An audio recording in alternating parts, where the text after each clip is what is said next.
Two countries you probably never think of are unveiling new residence programs with low minimum investment and no requirement to move there. This is a Plan B residence permit by making an investment, and I'm going to share them both with you today.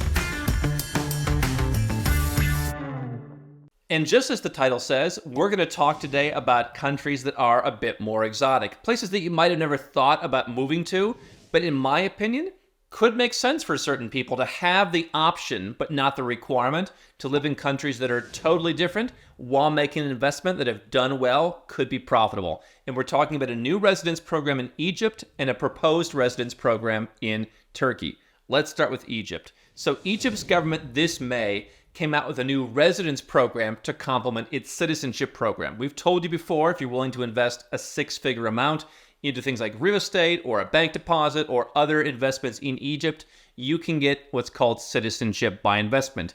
You don't need to relocate to Egypt. You get the passport in a matter of months, and it's certainly not a great passport for travel purposes, and there are certain people who it wouldn't be a good fit for. But for someone who's wanting a totally avant-garde passport from a Western perspective, or maybe you have some kind of connection to that part of the world and you want to add it to your portfolio, you're getting access to live in a decent population country with a lot of different things going on. But now the government has rolled out rules just a few months ago for residence. Now, this residence does not allow you to progress to permanent residence because there's no such thing as permanent residence in Egypt, according to the experts, nor does it allow you to progress to citizenship. So if you want the citizenship, that's a bigger investment. But for as little as $50,000, you can obtain residence in Egypt with no physical presence requirement. And why this is potentially interesting is I've said for a couple of years now that Cairo is a huge city. There are opportunities in real estate, as with any place else. If you know where to buy, you can potentially get a deal. If you're going in and buying the foreigner deal that's advertised at the airport, you're probably going to get ripped off. But I'll tell you why that's actually less of a concern in a moment. If you invest $50,000 into property in Egypt, you can get a one-year residence permit, and that can be renewed every year as long as you hold the property. If you invest $100,000 in property, you can renew that every 3 years. It's a 3-year permit. If you invest in one or more properties totaling $200,000, you get a 5-year permit. And again, you can renew that every 5 years as you go. So you don't have to put it all into one property. Quite frankly, we've seen properties historically in Cairo, $50,000. You can get a decent size, 1 or 2 bedroom apartment, even in some of the more prime areas, if you know where to look. Cairo is one of those markets that has been, in recent years, under $1,000 per meter. That's our property, and it has been our property standard for extremely cheap property. You no longer see that in places like Tbilisi. You no longer see that really almost anywhere.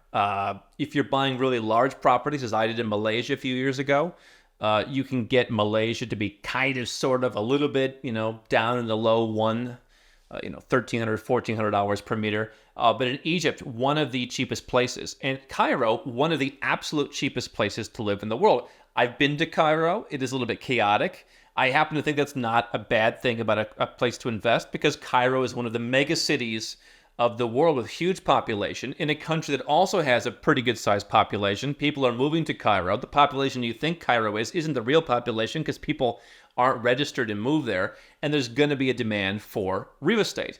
You can also put your money in the bank.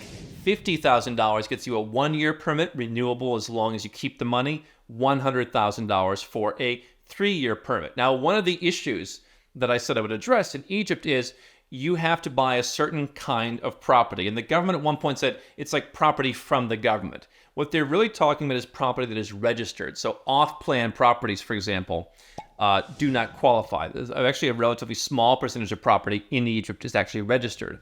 The government is looking at opening that up to benefit the developers. Turkey's citizenship program, for example, was really intended to benefit developers who had all this off-plan or under development inventory they wanted to sell. And so Egypt is looking at opening that up. Now, if you can get higher yields on a property in Egypt, if you can see prices that, quite frankly, is one of the cheapest markets in the world, potentially could go up. Even in many emerging countries, and including places in Africa, you don't see prices nearly that low. I believe that one of the reasons is that many Egyptians invest overseas. And so, there's, not some of the pressure and limited inventory that you see in a smaller country. Being a larger country, prices can be lower. So that's one opportunity to get a residence permit. Are you going to move to Egypt? That's up to you. But I think that if you're investing in property that is totally diversified from anywhere else you might invest in, let's say $50,000 or $100,000, it's not a lot of money to you. It's somewhat of a flyer. You're going to then get a free residence permit.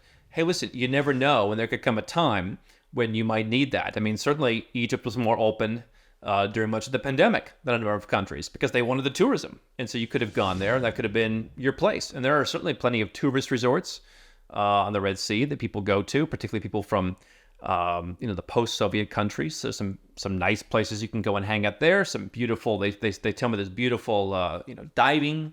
So I mean, there's areas there that you perhaps wouldn't mind spending some time if you had to while making a profitable investment. That's one program. Now, Turkey, we mentioned, has a citizenship by investment program, as Egypt does, and they're both a little bit similar in that Turkey says buy $400,000 in property that appraises at that level, or put money in the bank, hold that for 3 years, and you can keep your citizenship. Citizenship will be granted in as little as 6 months.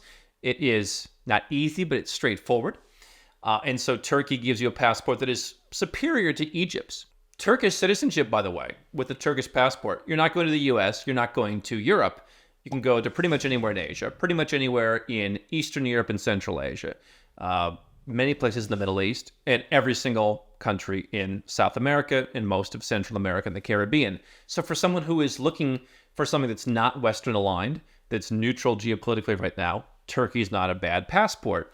Now what Turkey's saying is they're working on rolling out a golden visa program perhaps later this year, which, unlike Egypt's, would lead to citizenship. And so I would expect numbers perhaps a little bit higher than what Egypt is saying.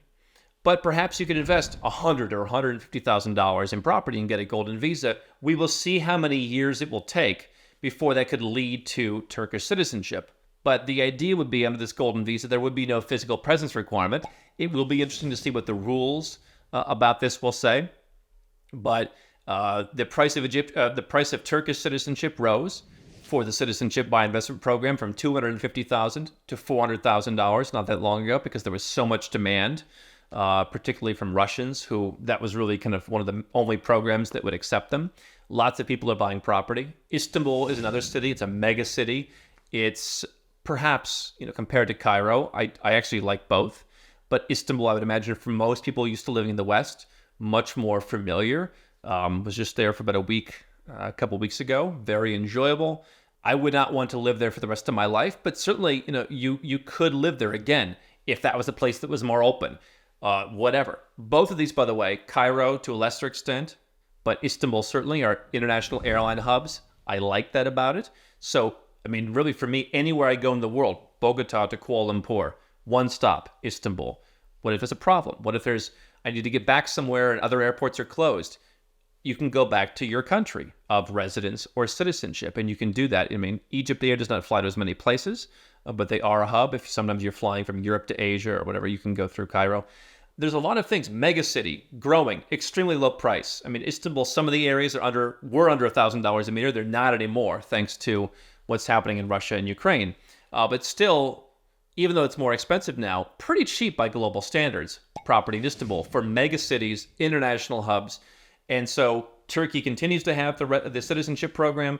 Egypt has residence and citizenship now. Turkey saying they may unveil a golden visa at a lower price point that allows you to work towards citizenship. Perhaps kind of like what Cambodia did with its Cambodia My Second Home program last year, where they said, buy real estate and you can work towards citizenship. The issue there is the real estate is overpriced. In Turkey, you can buy anything that you want. That's something that we do with our clients, both for our full plan service, and we also have a special real estate service for folks who want to buy real estate. On the real estate service, we do not take a commission. We charge an upfront fee and we represent you. And so if you're looking to buy property somewhere, we find properties for both sets of clients that are actually the prevailing market rates. Because you'll see certain properties in a place like Turkey, people overpay, they double. You generally want to buy resale properties, is my general advice. You want to buy properties that are not listed on foreigners' websites. You want to buy stuff in the local market that requires local agents. We bring those local agents to you as our client, whether you're looking for the full tax and banking and immigration and passport service, or we have just the standalone real estate service with our real estate manager and an entire team of experts that we found around the world behind him. You can learn more at nomadcapitalist.com. So why these programs matter? They're different. Right? It's a good thing, sure. If you can get, your citizenship by descent in Ireland or in Hungary or whatever, take that. But these are different kinds of countries. And if you're somebody who's saying, I'm worried about CBDCs, I'm worried about cholesterol, I'm worried about whatever the issues are that are happening in the West, these are the kind of countries perhaps you want to look at as a diversification tool. You don't have to move to these countries, but in the process, if you're doing it well, you can get higher returns in Egypt. Turkey's returns aren't going to blow you away, but I think there's potentially room for the property to go up if you buy it well. But you are getting a chance to diversify your cash into more neutral countries. You'll have a second place to go. There are international air hubs if you needed to get there. Robert Kiyosaki told us at Nomad Capitalist Live, where can you be in 3 days? You can be almost anywhere in the world from Turkey on a non-stop flight in 3 days. And by the way, if you want to make the investment anyway, then it's a freebie. There are other programs in the world that are increasing costs. Jersey has said that they're probably going to increase costs for their high-value resident program. South Korea has doubled the investment requirement for the investor visa. They were planning to scrap the real estate investment entirely. So $50,000 is an entry point for a residence permit. What Turkey may roll out. This will be very interesting. I mean, not only are these the kinds of countries that might be a tertiary or a fourth player in your residence and citizenship portfolio, but they're places that offer real diversification for someone who's open to more exotic options, and we'd be happy to help you with them.